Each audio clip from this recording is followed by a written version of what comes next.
बच्चों, आज हम पढ़ेंगे ट्रेडिशनल एम्ब्रॉयडरीज ऑफ इंडिया। जब हम भारत की परंपरागत या प्राचीनतम कढ़ाइयों की बात करते हैं या एम्ब्रॉयडरीज की बात करते हैं, तो उसमें सबसे पहले कश्मीर का कशीदा आता है। हिमाचल में चंबा रुमाल पारंपरिक कढ़ाई का एक नमूना है। मणिपुर का मिरर वर्क, और पंजाब में हम देखें तो फुलकारी प्राचीन काल से लेकर अब तक वहाँ की पहचान है। बंगाल की तरफ हम जाएं तो बंगाल का कांथा, कांथा के विभिन्न प्रकार।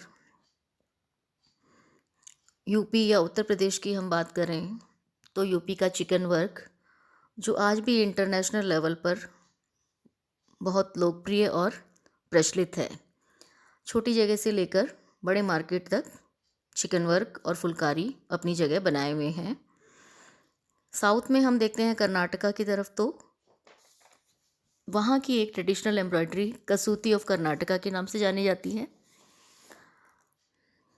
उसके बाद गुजरात में हम देखें तो कच्छ और काठियावाड़ की एम्ब्रॉयडरी है, जो काफ़ी लोकप्रिय है। गुजरात के गरबा की जो ड्रेस होती है, उसके अलावा भी बहुत सारे आर्टिकल्स उससे बनते हैं।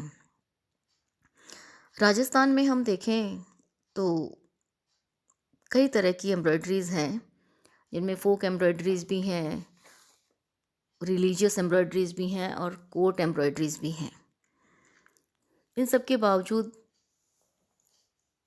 राजस्थान के पोशाकों में, परिधानों में जरी का काम, जारदोजी का काम, सलमा, सितारा का काम प्राचीन काल से लेकर अब तक पारंपरिक और वैवाहिक पोशाकों में अनवरत जारी है।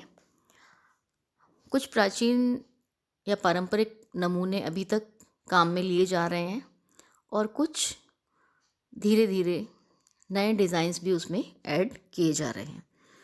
तो इस तरह से हम देखते हैं कि ट्रेडिशनल एम्ब्रॉयडरीज़ के बारे में जब हम पढ़ते हैं इंडिया की, तो इंडिया के हर क्षेत्र से एक अलग और विशिष्ट प्रकार की हस्तकला या हाथों का क्राफ्ट या हाथों का जादू हमें नज़र आता है। कढ़ाई या एम्ब्रॉयडरी भारत में महिलाओं का विशेषतः प्रमुख शौक रहा है, जो कभी खाली समय को उचित रूप से अपनी भावनाओं को वस्त्रों पर उकेरने के लिए शुरू किया गया था। मगर वर्तमान में हम देखें तो लोकल मार्केट से लेकर इंटरनेशनल मार्केट तक इनका अपना विशिष्ट स्थान है और ये लघु उद्योग से लेकर विस्तृत उद्योग तक अपनी पहचान बनाए हुए हैं। आज के डेट में हम देखते हैं तो भारत की जो परंपरागत एम्ब्रॉयडरीज़ हैं, उन्होंने एक बहुत बड़े सेक्टर को, जिसमें महिलाएं और पुरुष दोनों हैं और कहीं कहीं पूरे परिवार उसमें इन्वॉल्व हैं, बहुत बड़े सेक्टर को रोजगार का साधन या जीविकोपार्जन का साधन उपलब्ध करवा रखा है। इस कड़ी में सबसे पहले हम देखेंगे कशीदा ऑफ कश्मीर। कश्मीर हिमालय का ताज कहा जाता है, भारत का या विश्व का स्वर्ग कहा जाता है। कश्मीर अपनी सुंदरता, हरी भरी पहाड़ियों, बर्फ़ से ढके मैदानों, ड्राई फ्रूट्स की उपज, केसर की खेती और प्राकृतिक विविधता का बहुत ही अनुपम उदाहरण है। वहाँ की जीवन में कश्मीर के जो पारंपरिक वस्त्र हैं, ट्रेडिशनल टेक्सटाइल्स जो हम लोग पढ़ चुके हैं पहले, जिसमें हमने पढ़ा था दरी, गाबा, शॉल्स, कारपेट। ये सारे उद्योग, टेक्सटाइल उद्योग वहाँ पर काफ़ी बड़े पैमाने पर चलते आ रहे हैं। उसी तरह से कश्मीर का कशीदा या ट्रेडिशनल एम्ब्रॉयडरी ऑफ कश्मीर कशीदा के नाम से जानी जाती है। कशीदा की कला भारत में बहुत पुरानी मानी जाती है। इसकी उत्पत्ति मोहनजोदड़ो से पूर्व की मानी जाती है। मोहनजोदड़ो की खुदाई में कांसे व तांबे की सुइयाँ और अजंता की गुफाओं की मूर्तियों पर कढ़ाई वाले वस्त्रों का होना सिद्ध करता है कि प्राचीन भारत में कसीदा अल्प स्तर पर घरेलू उद्योग था, जिसके द्वारा घर के वस्त्र सजाने और परिधानों को परिष्कृत करने में सहयोग लिया जाता था। स्त्रियां अपने खाली समय को कशीदा कार्य के लिए उपयोग में लेती थीं। इस कला के माध्यम से सांस्कृतिक आदान प्रदान होता था, क्योंकि कसीदा कलात्मक संदेशों के प्रदर्शन का सशक्त माध्यम है और यह सामाजिक, आर्थिक एवं सांस्कृतिक उन्नति से भी प्रभावित रहता था। कशीदे की उन्नति और अवनति में जलवायु, वातावरण, कच्ची सामग्री, मनुष्य की सामाजिक व आर्थिक स्थिति, परिधान निर्माण में व्यक्ति के आकार व शारीरिक मापदंडों का भी प्रभाव पड़ता था। कलात्मक के साथ साथ आर्थिक महत्व भी कशीदा को प्रभावित करता रहा है। कशीदे में संवेगों से प्रभावित रंगों का प्रयोग होता है। कशीदे का उल्लेख महाभारत में भी मिलता है।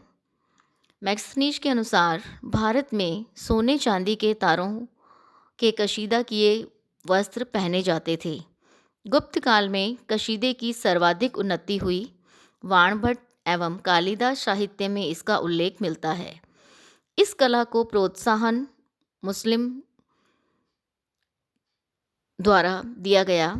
इसकी उत्पत्ति वैदिक युग और उन्नति मुगल काल में हुई थी। स्टिचेस। कश्मीरी कशीदे में जिन टाँकों का या स्टिचेस का उपयोग होता है उनमें प्रमुख हैं satin stitch, stem stitch, chain stitch और नॉट स्टिच। ये 4 स्टिच या टाँके इसमें मैक्सिमम काम में लिए जाते हैं। उसके बाद आता है मोटिव्स। सारे मोटिव्स या नमूने जो होते हैं कढ़ाई के, वो सारे प्रकृति पर आधारित होते हैं। जैसा कि हम जानते हैं, कश्मीर की प्रकृति अपने आप में एक अनूठा कॉम्बिनेशन है।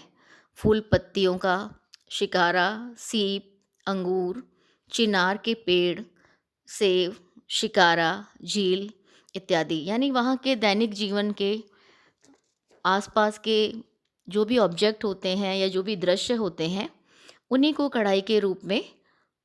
कढ़ाई के नमूनों के रूप में काम में लिया जाता है और यही बात सारी कढ़ाइयों पर लागू होती है।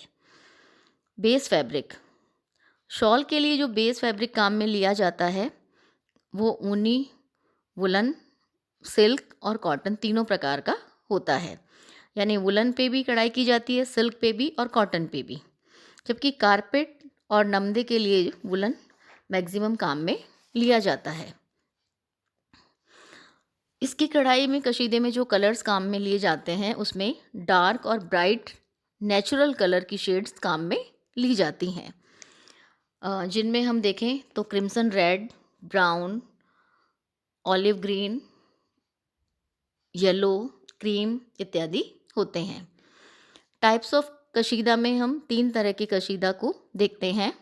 पहला है डोरिया, दूसरा है जालक दोजी यानी जिन शॉल्स में किनारे पर 2 लाइन का डिज़ाइन बनाया जाता है या स्कार्फ पर 2 लाइन का डिज़ाइन या बॉर्डर बनाया जाता है, उसको हम जालक दोजी कहते हैं।